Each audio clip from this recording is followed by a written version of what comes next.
Ya halo, jumpa lagi dengan saya Hongji di Manggala Podcast.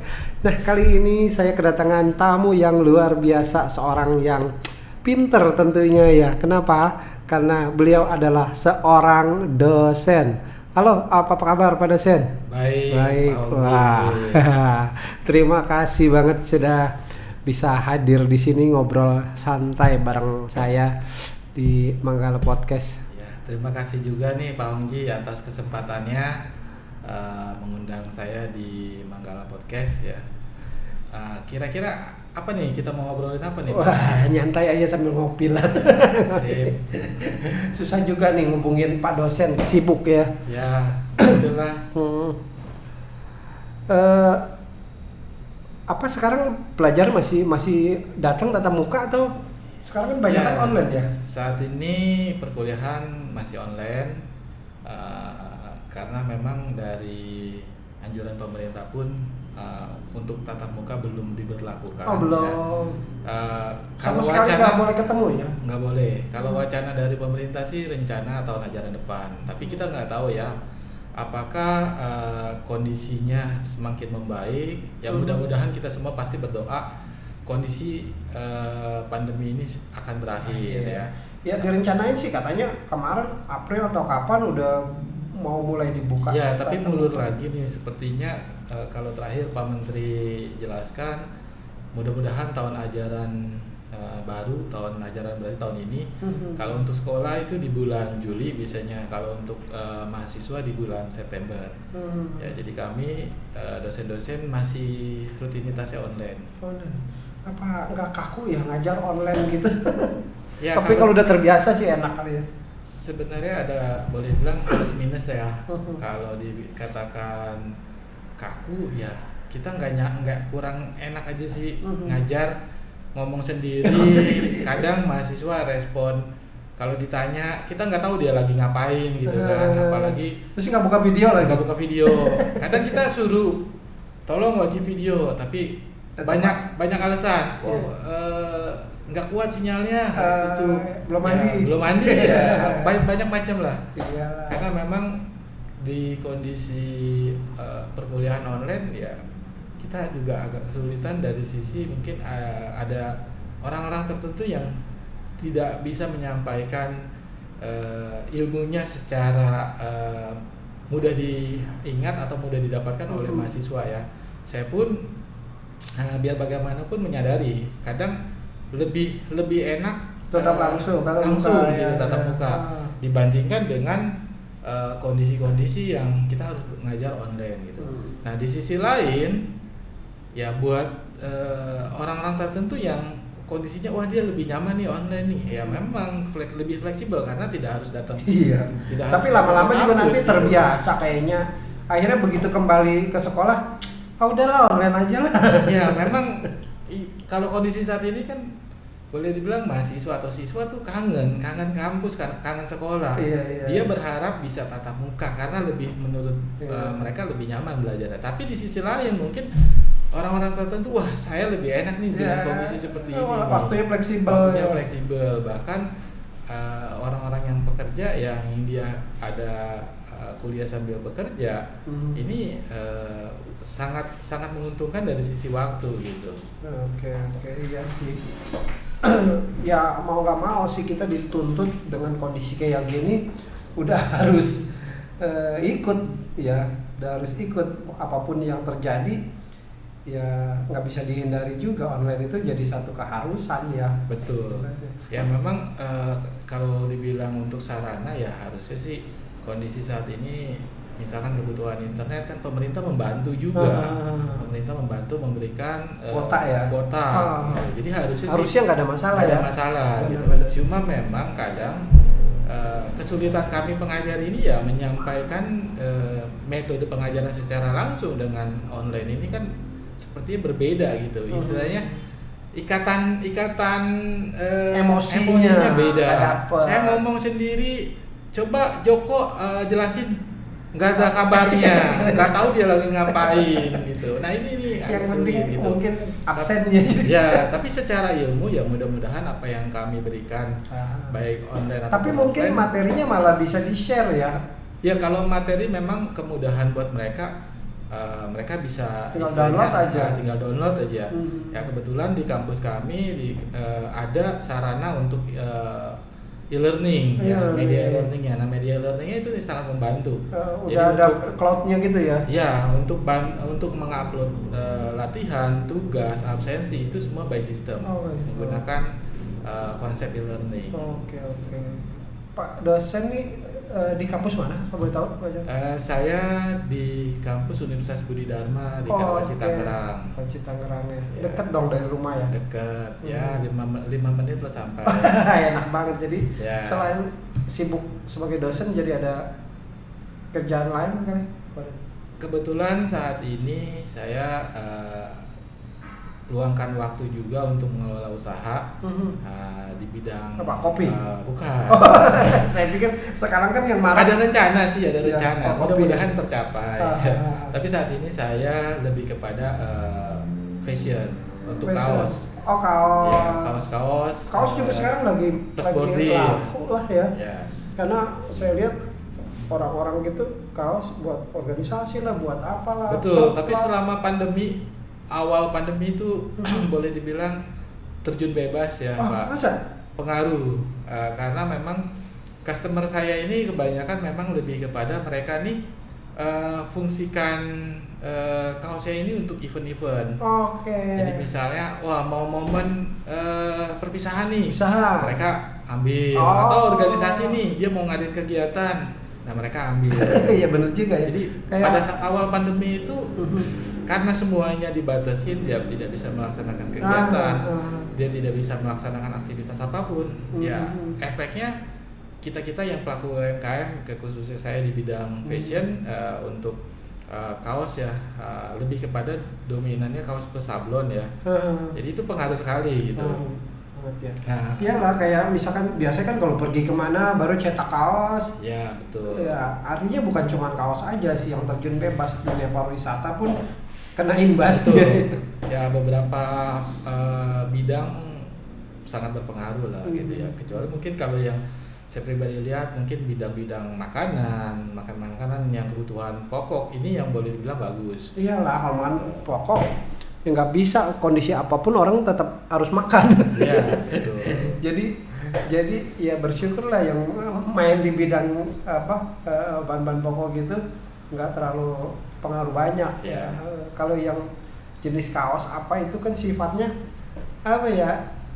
fun aja ya. Ya. Fun jadi. Kebetulan saya ada salah satu customer perusahaan ya. Saya buat satu produk untuk sarung helm.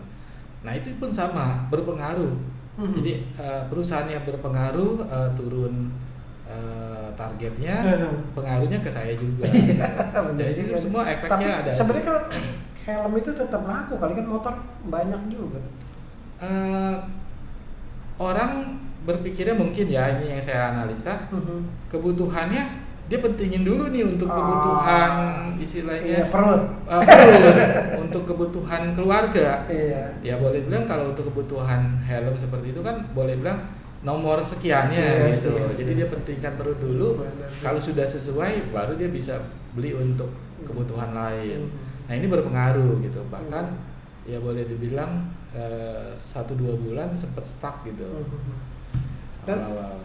saya sebenarnya kenal Pak dosen ini udah lama juga sih ya. Ya. Udah lama ya. Dan aktif juga di organisasi ya. Betul Pak. Ya kebetulan saya ada aktivitas di Magabudi. Magabudi, Saya organisasi salah keagamaan ya. Ya organisasi keagamaan. Saya salah satu anggota atau pengurus di Magabudi tersebut. Di kota Di wilayah Kota Tangerang. Tangerang, oke. Ya. Jadi gimana? Masih sinkron dong antara jadi dosen terus juga jadi organisasi itu penceramah ya?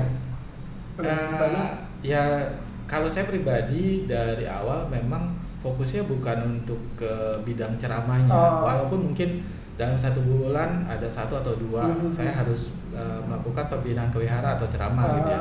Tapi memang fokus saya dari awal lebih kepada keorganisasinya gitu, apa ya istilahnya membantu untuk di pengurusan organisasi.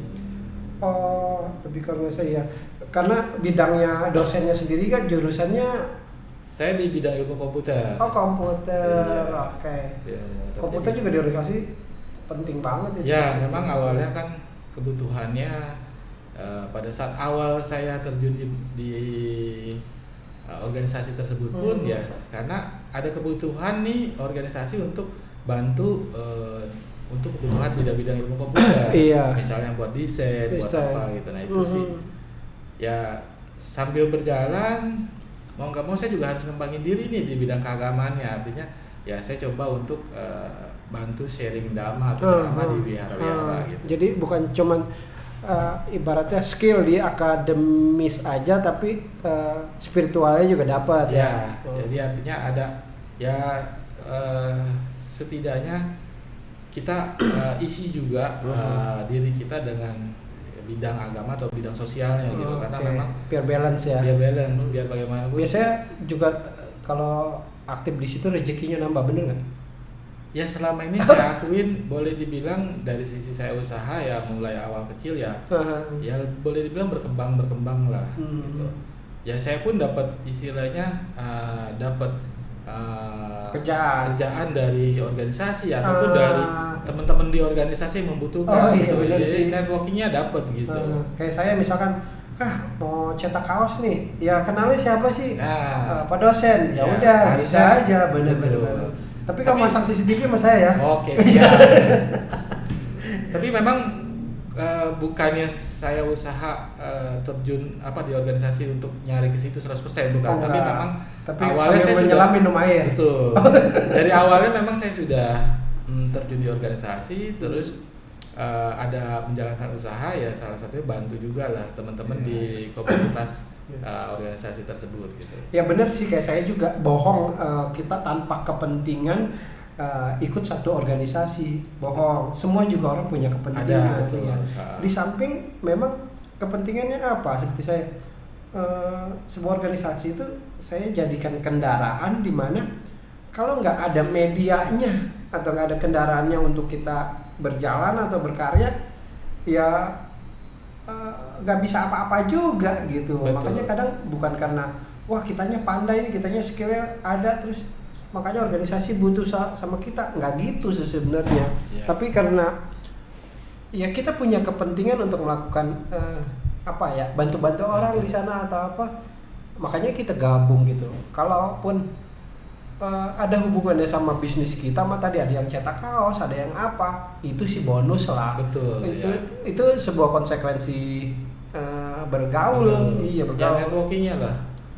Networkingnya kita juga bangun kan. Dan artinya dari situ ya selama ini sih, misalnya saya digabung di organisasi, ada kebutuhan nih teman-teman di komunitas tersebut, ya mereka di luar dari organisasi tersebut bisa Iya. saya bisa bantu juga. Betul. Atau ya timbal balik lah Iya, konsepnya. makanya saya sering ngomongin ke adik saya atau anak muda nih, bilang ya lu harus bergaul lah sebanyak mungkin komunitas yang bagus-bagus gitu.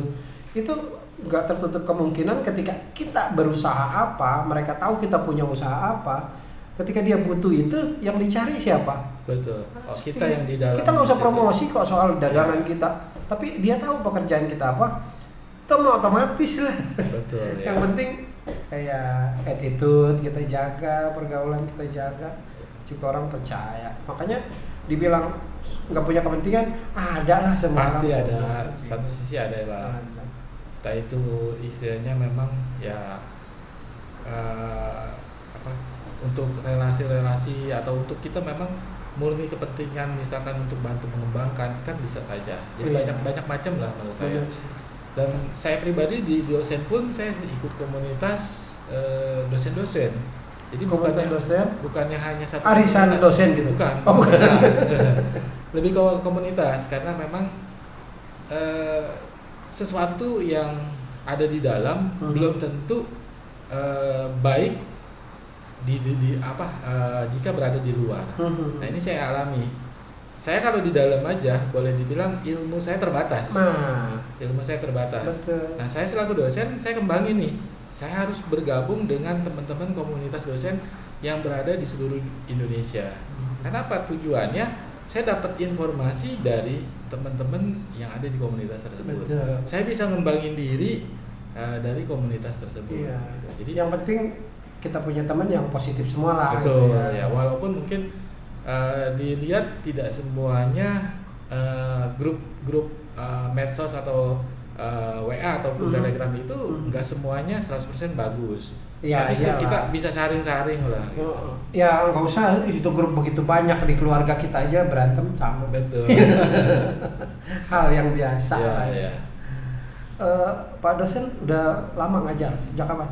Saya awal ngajar tahun 2003. 2003 itu udah sebagai dosen ya?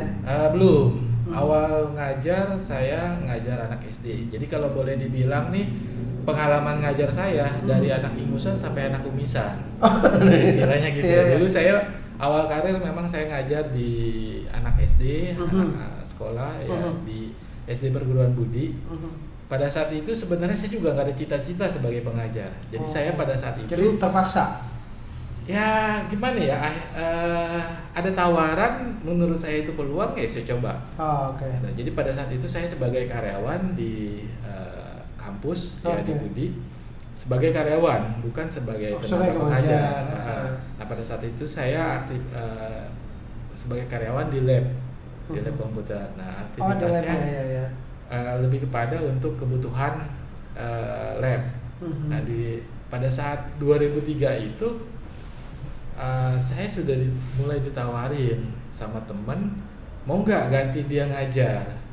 Gajinya lebih tinggi dong? Kalau dibilang gaji sih hanya ada tambahan, tambahan. Bukannya lebih besar gitu. Biasanya ada pilihan karena gajinya lebih gede gitu. Jadi tetap double job. Saya ngajar sebagai karyawan, sebagai karyawannya tetap. Honorernya ngajar. Gitu. Nah, pada saat itu coba untuk ngajar di SD.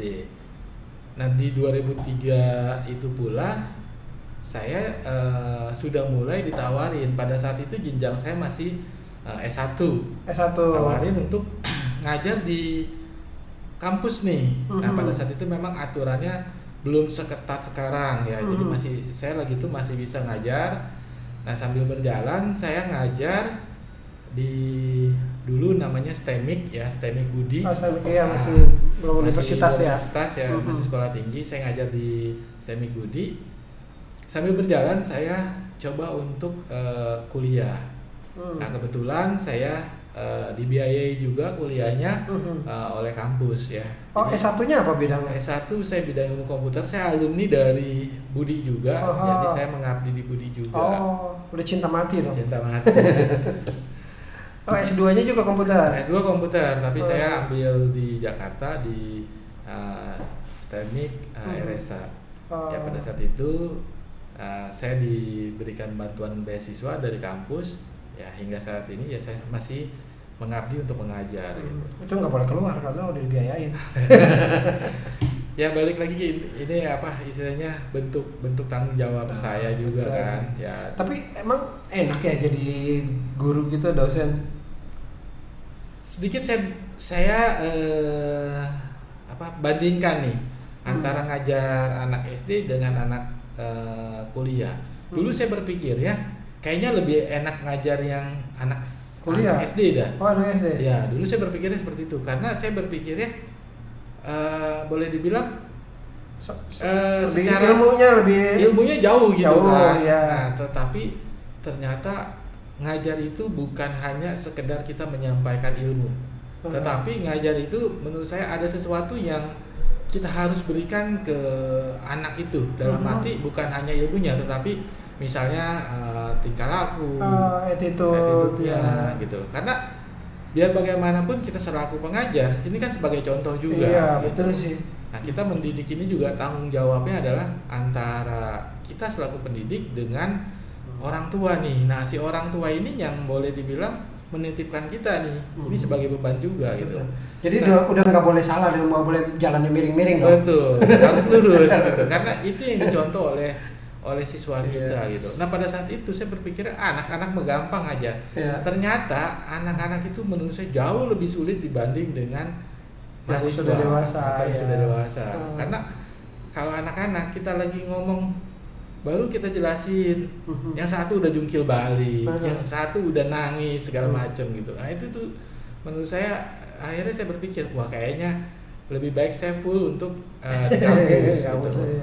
Dan kebetulan dulu ada aturan-aturan yang memang istilahnya ada, kita harus fokus nih mau ke dosen apa mau ke guru gitu. Nah, pada saat itu makanya saya putuskan saya lebih milih dosen nih gitu.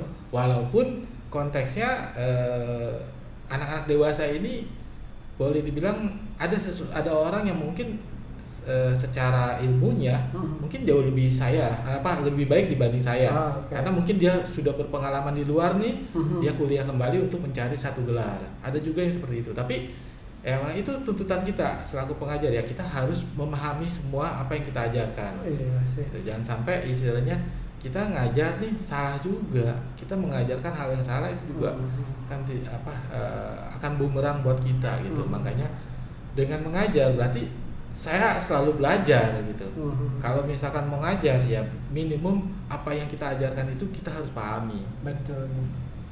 Ya teman-teman nih saya lagi kuliah nih, private lagi. Luar biasa kan. Ini SKS-nya lumayan nih. Thank you banget nih Pak dosen nih. Yeah. Terus saya juga tahu nih Pak dosen ini bukan cuma pengajar aja tapi juga penulis, betul ya? Betul. Udah berapa banyak buku sih? Sampai saat ini 15 buku. Wah. Dan hari ini kebetulan buku yang ke-15 baru saya launching di tanggal 12 April 2021. Oh, 12 April hari ini dong? Iya, betul. Wah, berarti ini adalah kita launching buku acaranya. Terima kasih juga nih sudah diundang. Makanya mungkin saya sekedar istilahnya memberikan gambaran ya, ada satu karya saya yang hari ini saya launching dan mudah-mudahan nanti memotivasi teman-teman gitu. Tentang apa tuh? Pada saat judulnya Tulus Mengabdi di Tanah Banten. Tulus mengabdi di Tanah Banten. Wah. Kebanyakan kalau Banten itu bukan pencak silat atau apa besi gitu. Nah karena ini saya ambil konteksnya adalah biografi dari teman-teman pandita di Magabudi, Provinsi Banten. Damaduta atau tokoh agama yang ada di Provinsi Banten. Jadi pada saat itu saya melihat banyak tokoh agama yang ada di Banten ini yang punya potensi sebagai tokoh-tokoh yang menjadi panutan. Bisa diceritain.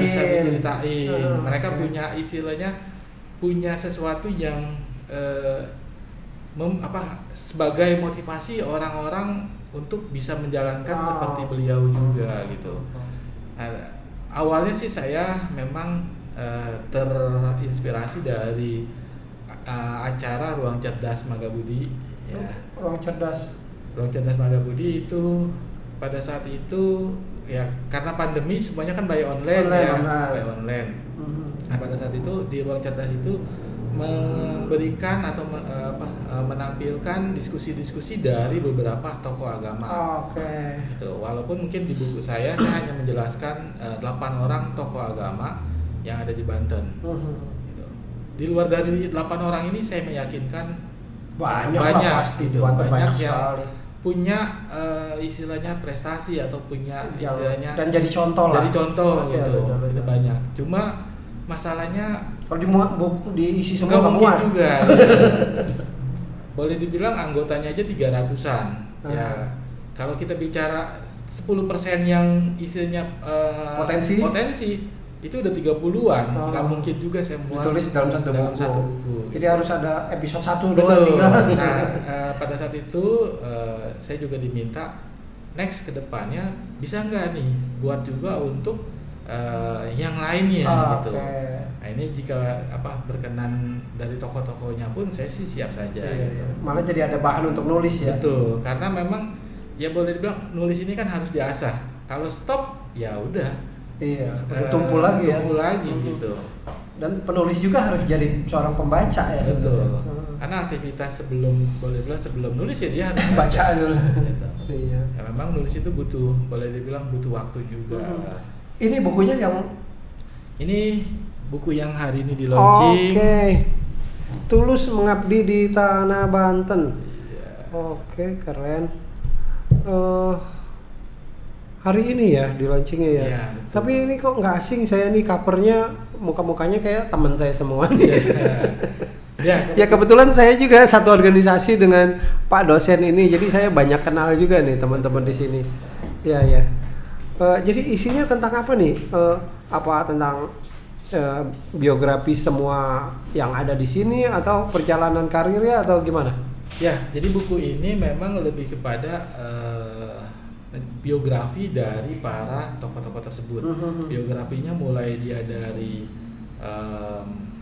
sejak kecil dia mulai mengenal agama Buddha bagaimana, terus dia mengabdi di Magabudi atau mengabdi demi untuk kemajuan Buddha Dhamma, apa yang dia lakukan hingga dia punya prestasi-prestasi yang dibanggakan.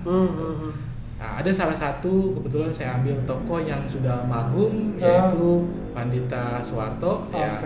Karena saya melihat beliau ini sosok yang sangat luar biasa, patut dicontoh gitu. Saya pernah melihat di kondisi dia yang sudah usia lanjut, dia sudah mulai sakit-sakitan, tapi dia masih semangat untuk membabarkan Dhamma atau untuk berdiskusi untuk kemajuan Buddha Dhamma gitu. Nah itu makanya saya menghubungi salah satu keluarganya, saya izin untuk memasukkan biografi beliau gitu. Walaupun mungkin ada juga buku yang sudah menjelaskan, ya saya juga sari dari situ. Nah di luar dari almarhum Pandita Soeharto, ya ini saya ambil 7 tokoh lagi dan kebetulan ada Pandita Simabudi, lalu ada Pandita Alvin, ya ada Romo Adiwijaya, Ramaniyaya, Ramani Hema, ada Romo Suhendri dan Upacarika Acong. Nah ini menurut saya mereka ini sangat punya potensi dalam aktivitas untuk memajukan Buddha Dhammanya. Ya. 5 orang sudah mendapatkan penghargaan 30 pengabdian dari Kemenak. Gitu. Seperti Pandita Simabudi, Pandita Alvin, Romo Adiwijaya, Ramaniyaya, Ramani Hema Kumari. Mereka sudah mengabdi selama 30 tahun kurang lebih. 30 tahun. Di luar dari waktu pengabdian itu saya melihat pengabdiannya itu mereka sangat luar biasa juga. Nah itu menjadi inspirasi saya untuk mengambil apa yang dia ceritakan, apa yang dia jalankan dalam bentuk suatu buku. Nah 2 orang lagi yaitu Pandita Suhendri ya. Ini salah satu Romo yang boleh dibilang muda tapi potensinya sangat baik, sangat bagus ya. Beliau membawa harum nama organisasi sebagai juara 1 lomba ceramah tingkat nasional. Nah, ini istilahnya kita istilahnya menjalankan atau mengharumkan atau menjalankan Buddha Dhamma kan bukan hanya cuma ceramah gitu ya, tapi apa yang kita lakukan sebagai bentuk prestasi dan ini juga untuk pengembangan Buddha Dhamma. Satu lagi Upacarika Hendra atau Acong, walaupun beliau boleh dibilang masih muda di Magabudi dalam arti usia keanggotaannya, tapi beliau sudah punya prestasi yang sangat luar biasa dan menurut saya orang lain ini belum menjalankan ya. Beliau bisa mendirikan beberapa wihara di dalam lapas ataupun rutan. Nah itu menurut saya hal yang luar biasa untuk memajukan Buddha Dhamma ini gitu. Jadi saya ambil tokoh-tokoh tersebut ya, menurut saya alasan-alasannya sangat buat saya pun sebagai istilahnya motivasi diri saya gitu. Oh dia aja bisa gitu. Oh Romo ini juga bisa. Artinya saya selaku penulis pun mencoba untuk mencontoh lah minimum ke depannya. Nah saya berharap juga teman-teman pembaca yang membaca buku ini nantinya mengambil satu masukan-masukan sebagai inspirasi diri gitu. Walaupun mungkin dia bukan sebagai pandita ataupun dia bukannya yang beragama Buddha, tetapi ini loh perjuangan seseorang ini seperti ini gitu. Walaupun mungkin teman-teman yang non agama Buddha membaca, tapi ini sebagai bentuk motivasi diri juga. Oh, beliau ini menjalankan aktivitas seperti ini gitu. Oh, patut kita contoh juga sih. Ini kalau saya perhatiin yang saya kenal mulai dari misalkan kita anggap ada yang sudah meninggal itu tetap ditulis di sini. Jadi artinya kebaikan itu sebenarnya tetap dikenang walaupun kitanya sudah gak ada. Betul. Gitu ya. Iya, luar biasa. Nah, ini kan tulisan ini saya juga berharap istilahnya kenapa satu tulisan itu kita bukukan. Tujuannya adalah untuk ke depan. Ya. Ini loh kenangan seseorang tersebut. Ya, saya selaku penulis istilahnya punya kebanggaan, entah itu 5 tahun ke depan ataupun 10 tahun ke depan. Ini bisa dijadikan sebagai sumber-sumber inspirasi buat para pembaca gitu. Ya, seperti yang masih muda pun ketika dia sudah berkarya gitu ya, sudah punya prestasi, ya layak juga untuk ditulis sebagai poin di mana dia berprestasi dan kita hargai gitu ya. Kita hargai, dan jadi teman-teman bisa juga tertarik untuk berkarya seperti itu gitu ya. Benar sih. Prinsipnya apalagi berkarya itu kan kita tidak ada batasan usia ya. Nah, hal yang menarik juga Pak Hongji ya, Pandita Alvin ini di usianya yang boleh dibilang sudah senior, beliau masih punya tekad untuk belajar. Oh, yang baru selesai S3 ya? Bukan S2. S2 ya. Pandita Alvin. Nah, beliau ngambil kuliah lagi walaupun boleh dibilang secara karir ataupun secara di dunia keluarga itu sudah boleh dibilang sudah mapan ataupun ya sudah punya prestasi-prestasi di dunia kerja, tetapi dengan tekadnya beliau masih semangat untuk belajar. Nah, belajar kebetulan adalah untuk di bidang agama Buddha.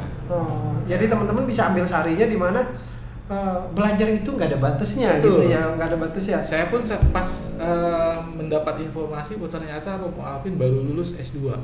Itu sangat luar biasa menurut saya. Dengan usianya yang boleh dibilang sudah senior, beliau mau belajar gitu. Salah satunya apa? Untuk pengembangan diri dan pengembangan Buddha Dhamma tentunya. Gitu. Dengan dia belajar agama Buddha kembali dengan jenjang S2, dia akan lebih paham dan dia akan kembangkan kembali di pengajarannya. Kebetulan beliau sekarang mengabdi juga sebagai pengajar gitu. Dan ini juga ada yang ditulis ada 2 orang wanita ya. Jadi bukan satu hal yang tidak mungkin. Wanita tuh bukan cuma di rumah aja masak atau segala macam. Bisa juga berorganisasi dan menjadi sesuatu hal yang sangat bermanfaat untuk di masyarakat sebenarnya ya. Nah, ini yang menarik menurut saya, seorang wanita dia bisa terjun di organisasi dengan baik, dengan melaksanakan tanpa ada masalah di lingkungan keluarga, ini sangat luar biasa ya. Ini mungkin saya contohkan adalah Ramani Hemakumari ya. Jadi beliau itu pada saat melakukan aktivitas pengabdiannya dia juga harus mengatur sebagai perumah tangga, mengatur urusan keluarga. Betul. Nah, beliau menjelaskan bahwa dan udah tidak mudah lagi. Sudah tidak mudah. Betul. Beliau menjelaskan bahwa urusan keluarga nomor 1. Urusan keluarga nomor 1, urusan boleh dibilang misalkan organisasi sosial itu nomor 2. Dalam arti dia harus utamakan dulu keluarga. Misalnya ada kegiatan nih di Magabudi ya, dia harus prioritaskan keluarga dulu nih. Kalau dia harus pergi misalnya kegiatan jam 10, rumah udah selesai. Nah, ini yang menurut saya sangat luar biasa. Tidak semua wanita bisa menjalankan aktivitas itu menurut saya. Nah, setidaknya teman-teman pembaca mencontoh ya, kita mau terjun di organisasi, kita mau terjun juga di lingkungan kemasyarakatan, rumah tangganya diberesin dulu gitu. Nah, ini sangat luar biasa. Bahkan beliau di lingkungan sosialnya pun, di lingkungan masyarakat, ini aktivitasnya luar biasa. Nah, saya lihat juga ini ada seorang profesional juga, ternyata bukan halangan untuk aktif di organisasi. Dan menjadi panutan sebenarnya. Bagus juga sih. Ya, jadi artinya ide dari Pak dosen ini untuk menulis buku ini untuk mengangkat orang-orang di mana yang bisa dijadikan contoh terutama untuk generasi muda ya. Ya, minimum generasi-generasi saat ini nih, entah itu para anggota Magabudi ataupun umat Buddha, bahkan pembaca umum ya. Ini punya istilahnya masukan-masukan inspirasi lah. Kita ambil hal yang baik untuk kita cerna dan kita jalankan gitu. Karena menurut saya ya saya pun jadi belajar dari tokoh-tokoh tersebut gitu. Jadi teman-teman kalau penasaran buku ini nanti bisa dapat ada komen nanti di bawah linknya ya. Bisa dengan Pak dosen ya. Boleh. Silakan nanti jika membutuhkan nanti info di channelnya Pak Hongji ya atau di Manggala ya. Oke. Dah. Jadi kekhususan Pak dosen ini nulisnya tentang organisasi terus agama atau apa buku-bukunya? Sebenarnya saya ini awalnya nulis, kalau boleh saya sedikit cerita ya. 2011 itu sebenarnya saya sudah ada buku 2011. Oh 2011. Ya, itu buku untuk buku bahan ajar. Nah, kebetulan saya diajak teman dosen, dan pada saat itu saya coba ngurus untuk diterbitkan di salah satu penerbit nasional. Nah, pada saat itu 2011 terbit ya, sejak 2012 sampai saya lupa sampai berapa tahun itu saya dapat royalti dari buku tersebut. Dari pemerintah tuh? Bukan, royalti dari penerbit. Oh, penerbit. Ya. Nah, dari 2011 ke 2018 saya kosong, tidak menghasilkan satu buah karya. Ya, jadi saya nggak menulis. Ya, setelah buku itu terbit saya tidak pernah menulis. Mungkin karena kesibukan pada saat itu juga saya masih kuliah kalau nggak salah ya. Nah, pada saat 2018 saya yang tadi saya jelaskan, saya ikut di komunitas nih. Saya banyak belajar di komunitas. Nah, ternyata ada informasi 2018 itu ada program hibah. Maksudnya? Program hibah dari pemerintah ya. Pemerintah. Dari pemerintah untuk para dosen yang mau menulis ini dibiayain. Gitu. Nah, pada saat nulis perlu biaya ya? Perlu dong. Untuk biaya misalkan wah jenuh nih kita ke coffee shop. Nah, intinya kebutuhannya itu untuk apa? Untuk kita kelola ya? Untuk cetak buku gitu. Biar bagaimanapun kita menghasilkan karya memang ada sesuatu yang kita perlu keluarkan juga.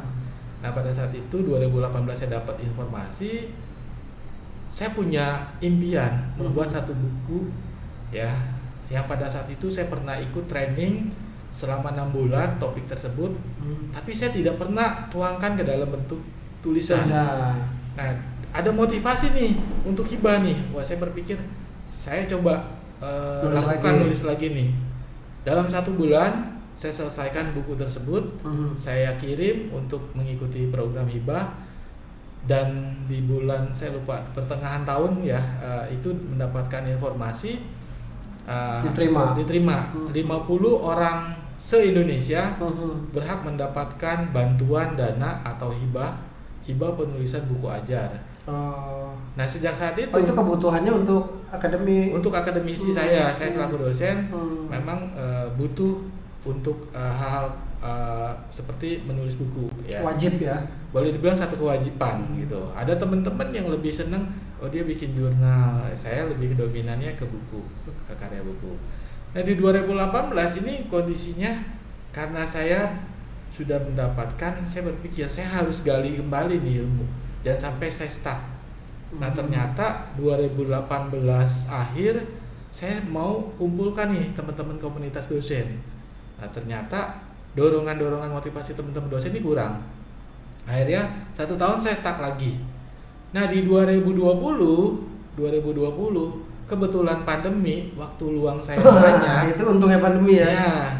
Jadi selama pandemi boleh dibilang bisa berkarya ya. Saya menghasilkan 13 buku. Ya ampun, 1 tahun tuh ya. 1 tahun. Gitu. Selama 1 tahun pandemi saya sehingga buku yang hari ini. Jadi seneng dong pandemi. Ya, boleh dibilang seneng gak seneng ya, tadi saya bilang ada plus minus lah gitu. Ya. Di sisi lain kita juga punya beban gitu ya. Nah, saya 2020 banyak menghasilkan karya ya. Kebetulan yang tadi saya jelaskan juga, saya bergabung, istilahnya kalau kita sebagai dosen bergabunglah dengan dosen-dosen yang memang punya potensi. Kita pengusaha bergabung dengan teman-teman komunitas pengusaha yang potensi gitu. Ya ibaratnya kita bergabung dengan atau bergaul dengan sesuatu yang baik buat kita akan berefek ke kita. Betul. Itu menjadi dorongan buat saya gitu. Nah makanya 2020 itu saya giatkan kembali, saya nulis, saya kolaborasi dengan teman-teman. Nah di 2021 saya berpikir jangan sampai apa yang saya miliki ini lepas kembali, dalam arti saya 2020 ini udah aktif nih. Nah 2021 saya coba untuk giatkan kembali. Nah di 2021 ini saya coba saat ini sering berbagi ke teman-teman dosen untuk bagaimana cara membuat buku. Saya memberikan training-training nih. Jadi artinya hasil dari komunitas itu para dosen penulis buku, makanya Pak dosen nih bisa cepat menulis dalam 1 tahun itu bisa sampai 13 buku ya. Ya ada efeknya ke situ. Ya, makanya yang tadi saya bilang, kita bergabung di satu komunitas yang baik, yang positif buat diri kita akan positif gitu. Nah, betul positifnya banget. adalah kita akan termotivasi untuk berkarya terus. Nah, makanya gitu. Teman-teman nih coba dicek dah di lingkungan teman-teman terdekat dari teman-teman. Nah, arti gini, kalau saya kelihatan suksesnya, lihat 5 orang terdekat kita. Makanya harus ketika kita gambaran sukses kita bisa seperti apa, itu lihat 5 orang terdekat kita minimal yang bisa sangat mempengaruhi kita sebenarnya kesuksesan kita itu sendiri. Ya seperti yang dicontohin Pak dosen tadi, itu benar banget bahwa ketika kita bergaul dengan orang yang positif, yang membangun, maka kita bisa sukses gitu. Bisa. Betul. Iya. Makanya teman-teman harus ingat juga nih, pilih deh, bukan berarti wah teman yang kurang baik udah jauhin. Ya memang sepatutnya begitu sih. Kenapa? Karena akan mempengaruhi kita sebenarnya. Ya. Kalau apalagi kita terlalu dekat dengan teman yang negatif. Gitu. Wah bahaya banget itu. Ya. Jadi memang harus dipilih seberapa suksesnya kita. Coba lihat 5 teman terdekat kita, dan itu adalah patokannya sebenarnya. Ya saya di komunitas yang tadi saya jelaskan, di komunitas dosen, saya punya istilahnya teman-teman komunitas yang saling support-mensupport. Nah di bidang usaha saya pun ikut komunitas. Ya gitu. Jadi artinya itu yang mendorong saya mau maju usaha, saya juga termotivasi oleh teman-teman komunitas usaha gitu. Saya sebagai dosen punya motivasi terhadap teman-teman yang di luar dari kampus gitu.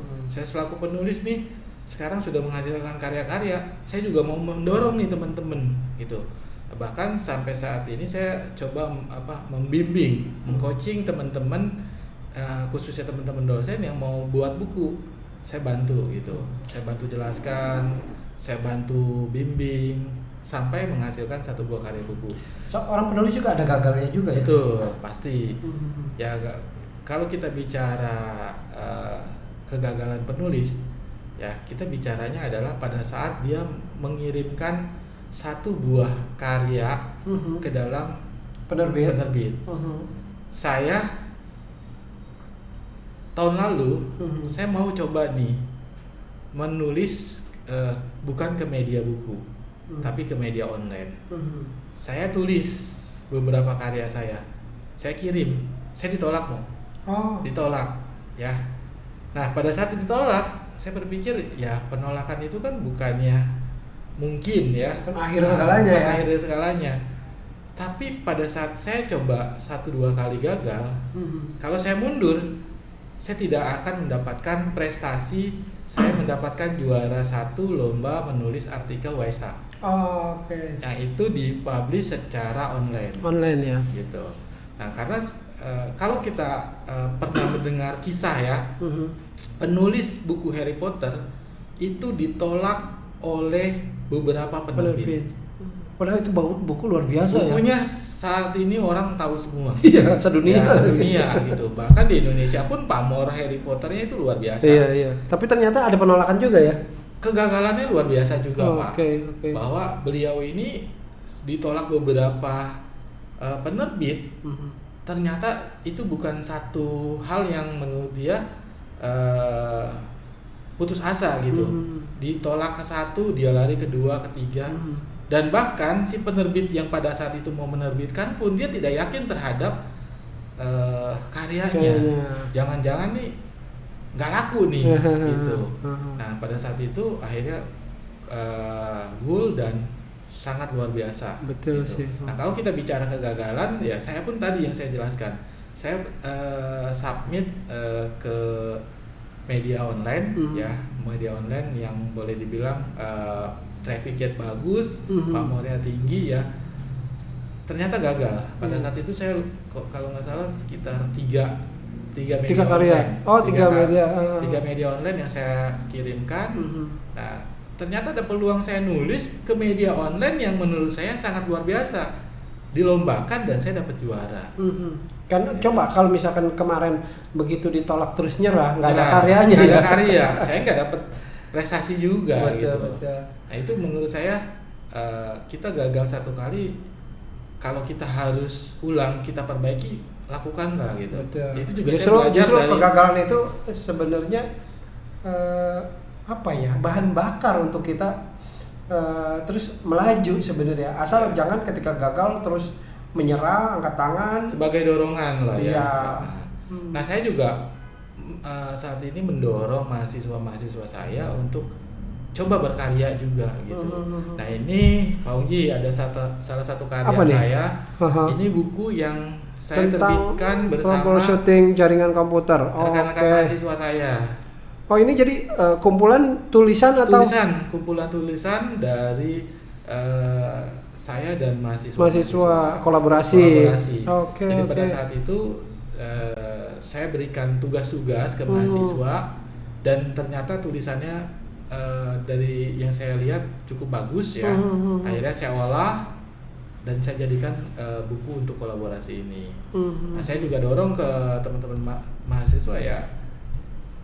Nulis itu memang boleh dibilang bukan suatu hal yang nggak mungkin ya, dan sesuatu yang memang perlu istilahnya perlu diasah lah gitu. Saya yakin semua orang punya potensi untuk menulis gitu. Contoh yang sederhana adalah kalau kita misalkan saya selaku dosen, saya ngajarkan apa yang saya jelaskan ke mahasiswa saya, itu kan saya harus baca. Saya tuangkan ke mahasiswa dalam bentuk pengajaran. Nah, apa salahnya kita apa yang kita ajarkan ini kita tuangkan ke dalam bentuk buku? Betul. Value-nya lebih bagus untuk kita gitu. Dulu juga saya sering nulis sebenarnya Pak dosen. Waktu dulu awal-awal mungkin SMA gitu ya. Saya tulis, saya kirim ke pacar saya. Beda tulisan cinta yang selalu ditolak ya. Tapi jangan putus semangat juga kalau seperti itu sebenarnya. Ya, tapi memang value-nya kan beda itu.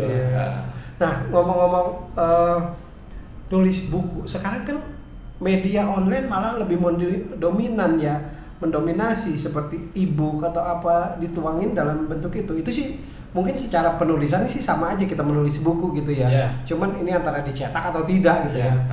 Lalu kalau kita cetak seperti ini, kan peminatnya sekarang ini makin turun ya sebenarnya, atau masih tetap ada aja? Oke, satu buah buku ini sebenarnya bisa diterbitkan dalam dua bentuk. Oh, tetap ya. Dalam dua bentuk, versi cetak maupun versi e-book. Atau bisa pilih salah satu, dia mau ke media cetak dalam hal ini bentuk buku, keluaran buku, atau ke dalam bentuk e-book. Nah, kalau beberapa penerbit dia tetap mengeluarkan versi cetak. Cetak ya tetap. Ya, ada juga yang dia kombinasi, dia jual e-booknya di media penjualannya dia gitu. Nah, kalau kita bicara kenapa sih sampai saat ini masih banyak juga penerbit yang eksis untuk menerbitkan karya-karya buku. Bukan hanya dosen saja ya. Kalau saya lihat penulis nih, dia pada saat dia menerbitkan ternyata penjualannya langsung wow gitu ya. Nah, karena memang kebutuhan pembaca ini saat ini bukan hanya sekedar dalam bentuk e-book ya atau dalam bentuk digital, tapi memang ada orang-orang tertentu yang dia lebih enjoy gitu baca dalam bentuk fisik gitu. Tapi ada orang tertentu, wah saya mah nggak mau repot lah, bawa handphone aja tinggal. Balik lagi adalah kalau saya lihat di sisi saya selaku penulis, selain kebutuhan penulis untuk membuat satu karya buku itu, tapi ternyata ada juga loh kebutuhan yang memang para pembaca ini butuh fisik gitu. Iya. Walaupun kita lihat beberapa toko sudah mengurangi untuk penjualan produk tertentu gitu. Iya. Tapi di satu sisi pembaca ini masih butuh gitu. Betul. Nah, apalagi saya selaku dosen butuh suatu karya, butuh suatu hasil yang memang ada fisiknya gitu.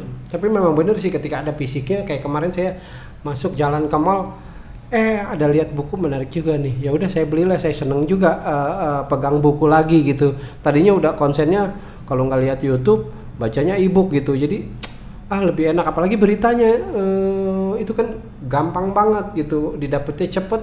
Barusan kejadian 5 menit kemudian udah ada tulisan, itu informasi luar biasa gitu. Dan itulah yang membuat termasuk saya lebih suka yang e-book gitu, lebih suka yang digital gitu. Tapi ternyata memang ketika ada ngelihat bentuk fisiknya ya tertarik juga sih sebenarnya. Lagi-lagi ya pilihan sih. Pilihan, betul. Karena tidak semua orang seneng nih digital. Iya. Wah, dia lebih familiar nih dengan yang fisik gitu. Iya, karena kan lebih enak, apalagi baca novel kan suntuk juga kalau digital gitu ya. Betul. Nah, kalau kita bicara untuk saya selaku dosen, kebutuhannya adalah memberikan buku-buku dalam bentuk, salah satunya adalah buku ajar. Nah, buku ajar pun sebisa mungkin kan ada fisiknya gitu. Walaupun kita lihat banyak yang beredar di toko-toko buku yang untuk versi e-book gitu. Sekarang memang toko buku dominannya dia buat 2, fisik dengan e-book itu. Oke, wah luar biasa ya, enak bener nih ngobrol sama Pak dosen. Kerasanya saya lagi kuliah gitu. Panas KS nih Pak. Dan tadi dosen juga, bisnis kaos juga, nulis di organisasi. Ya, nah ini keluarga apa? Nggak komplain Pak dosen sibuk banget gitu. Anak sudah berapa? Anak 2 saat Oh, 2. Ya. Istri 1 ya? Istri 1. Jadi bagi waktunya gimana tuh?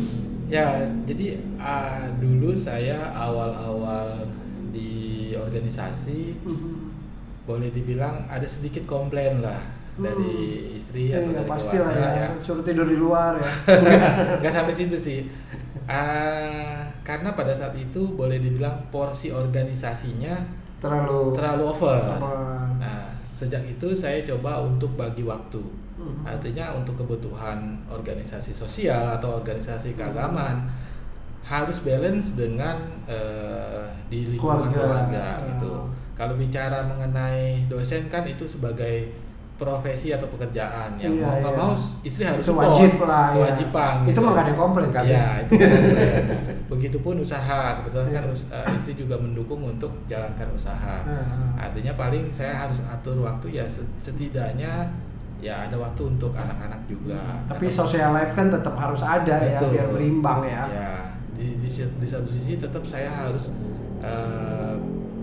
berorganisasi ya di bidang sosial ataupun di keagamaan. Cuma memang porsinya saya sudah kurangi gitu. Jadi kalau bicara dulu dalam 1 minggu saya boleh dibilang Senin sampai Jumat itu di rumah paling 1-2 hari. Belum ada anak kali ya? Dulu masih anak 1 ya. Nah, akhirnya ya karena sedikit komplainan ya mau nggak mau harus berbagi juga dengan anak gitu. Nah, karena pandemi ya kebetulan aktivitas ke kantornya banyak pun di rumah ya. Ada di rumah gitu. Ke kantor berkurang ya di rumah. Ya. Cuma memang karena di rumah pun kondisi saat ini saya juga harus atur waktu ya, kadang malam memberikan training online ya, atau saya menyelesaikan kerjaan-kerjaan untuk menulis buku gitu. Jadi di pagi hari aktivitas kantor, pulang kantor saya ke toko untuk urusan usaha. malamnya saya untuk urusan keluarga ataupun untuk membuat karya tulis itu. Oke. Jadi waktunya padat banget, jadi nggak tidur dong dosennya. Wah, tidur. Oke, baik teman-teman. Karena kesehatan penting. Iya, asik juga nih saya ngobrol santai dengan Pak dosen. Dan tadi saya Pak dosen. Nama sebenarnya siapa sih nih Pak dosen? Ya, saya secara namanya saya masih menggunakan nama keturunan. Nama Tionghoa. 3 suku kata. Ya, 3 suku kata. Namanya Cheng Giap, marganya Yo. Yo Cheng Giap. Okay. Cuma memang karena orang Benteng asli, ya cetakannya seperti ini. Gitu. Gak ada putih-putihnya, yang ada manis-manisnya aja. Kita manis lah orang Benteng. Ya. Oke, terima kasih banyak nih Pak dosen sudah hadir, sudah berbagi dan bagaimana sebenarnya menulis itu bukan sesuatu hal yang susah juga ketika kita mau pelajari, sebenarnya bisa. Betul. Gitu ya, bisa. Dan sebagai yang terakhir nih Pak dosen, ada pesan-pesan buat teman-teman kita nih, terutama mahasiswa dan yang masih muda-muda, seperti apa sih ketertarikan menulis itu harus kita jalankan gitu. Oke, ya, saya memang jalani profesi penulis yang tadi saya jelaskan awalnya dari 2011, tapi itu sempat vakum dan saya punya motivasi di 2018. Nah, sejak 2018 itu mulai saya gelutin kembali. Kita menulis ini memang boleh dibilang ada sesuatu yang perlu kita tekunin, gitu. Dalam arti kalau cuma nulis semua orang mungkin bisa. Tapi terkadang ada teknik-teknik yang memang nggak semua orang bisa, gitu. Karena aturan publikasi tulisan ini banyak aturannya, gitu. Tetapi kalau teman-teman ada pakemnya ya. Ada pakemnya. Tapi kalau teman-teman mungkin yang istilahnya menuangkan ke dalam bentuk buku-buku tulisan umum, itu nggak ada masalah. Tulisan bebas. Nah, kalau saya lebih kepada tulisan ilmiah, lebih ke akademi. Nah, saya yakin teman-teman yang sifatnya mungkin jiwa muda ataupun teman-teman semua pasti punya potensi menulis itu. Karena apa yang kita pikirkan itu bisa kita tuangkan ke dalam bentuk tulisan. Ya, boleh dibilang seorang pelukis, dia harus punya sesuatu masukan. Dia bisa melukis yang indah atas dasar masukan atau imajinasi yang dia miliki. Nah, kita selaku penulis pun ada sesuatu yang perlu kita pahami dulu. Kita baca, kita menjadi satu inputan buat kita, baru kita tuangkan ke dalam bentuk satu tulisan. Menulis ini memang orang menganggap sesuatu yang sulit. Ya, tapi yang tadi saya katakan bahwa potensi setiap orang pasti ada. Cuma bagaimana kita mengembangkannya. Ya, asa dari saat ini hingga nanti kita bisa menghasilkan satu karya.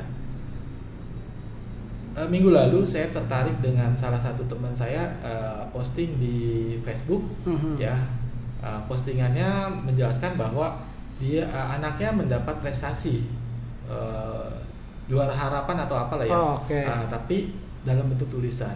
Saya berpikir itu sesuatu yang baik, gitu, karena jiwa-jiwa boleh dibilang jiwa remaja ini memang masih istilahnya pikirannya masih lebih fresh. Gitu. Istilahnya mungkin kalau semakin usia semakin lanjut, boleh bilang pikirannya sudah bercampur-campur. Ya. Kayak kertas mah udah ngeputih lagi ya. Iya. Nah, artinya sebisa mungkin mulai saat ini ya, di usia kita yang saat ini berkaryalah gitu. Okay. Sebenarnya banyak media yang bisa kita manfaatkan untuk menulis. Salah satu contohnya ya kayak di Facebook. Betul. Apa yang Anda pikirkan itu kan yang ditulis gitu ya. kan. Tapi terkadang kita salah memanfaatkannya apa? Yang ditulis yang negatif aja, terus yang apa ya ngegerutu gitu kan, komplain aja. Nah, padahal salah satu mentor saya, Pak Unji ya, salah satu mentor saya itu juga mengajarkan apa yang kita tulis itu kalau kita belum mau masuk ke dalam media online seperti web yang berbayar gitu kan, kita nulis dibayar gitu ya. Atau kita mau ke dalam bentuk buku, untuk tahapan awal itu sangat baik untuk menuliskan di media sosial, misalnya Facebook. Tetapi ya perlu diingat, tulisan itu adalah menjadi media latihan kita, gitu. Suatu saat kita mau angkat ke dalam bentuk tulisan buku ataupun media online, itu sangat berpeluang untuk kita tingkatkan. Gitu. Sebenarnya seorang penulis itu ketika dituangin dalam buku, itulah sebagai gambaran dari jiwa si penulis itu sendiri sih sebenarnya ya. Jiwanya akan terlihat dari tulisan itu. Iya, pribadi bisa kelihatan ya. Oke, baik teman-teman, akhirnya kita sudah sampai juga di penghujung nih, udah asik juga ngobrol, saya nggak lupa waktu. Ya, lain kali Pak dosen saya akan undang dengan topik yang berbeda lagi. Kalau kemarin hari ini belajar nulis, nanti belajar sablon mungkin ya. Peluang usaha. Iya. Ya, baik, terima kasih Pak dosen dan kasih, Pak Ongji. Iya, terima kasih teman-teman, tetap jaga kesehatan. Bye bye.